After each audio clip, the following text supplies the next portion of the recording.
Hello বন্ধু, শুভ দুপুর। তো কেমন আছো তোমরা? তোমাদের আশীর্বাদে তো আমি ভালো আছি। তো তোমরাও ভালো থাকো চাই ভগবানের কাছে। তো দেখো, আমি রান্না বাড়া চলছে আমার আয়োজন। এখানে ডাল হয়ে গেছে আমার। এখানে মাছ অনেক বড় নিয়েছিল, মাছটাকে আমি কাটছি। আধা ঘন্টা লাগছে আমার কাটতে, জানো কেন? আমি মাছ কাটতে পারি না, সেই জন্য।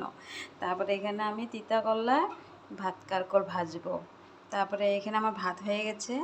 আর এই আলু দিয়ে মাছটা আমি অল্প মাংস টাইপের মতন করে, মানে মশলা দিয়ে কষানো কষানো বড় মশলা দিয়ে আমি বানাবো। আর এখানে দেখো, মাছের মধ্যে আমি টমাটো দিব, কাঁচা লঙ্কা দিব, আদা পেঁয়াজ পিসবো। এগুলাকে আমি শিলপাটাতে পিসবো। আমি কেন মিক্সিতে পিসি না, তো আমি শিলপাটাতে।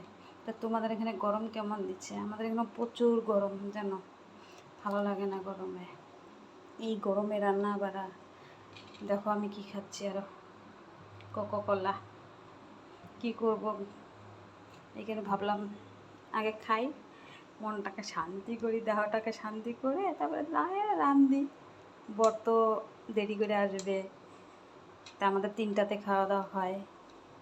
ওকে, ভালো থাকবে সবাই, বাই।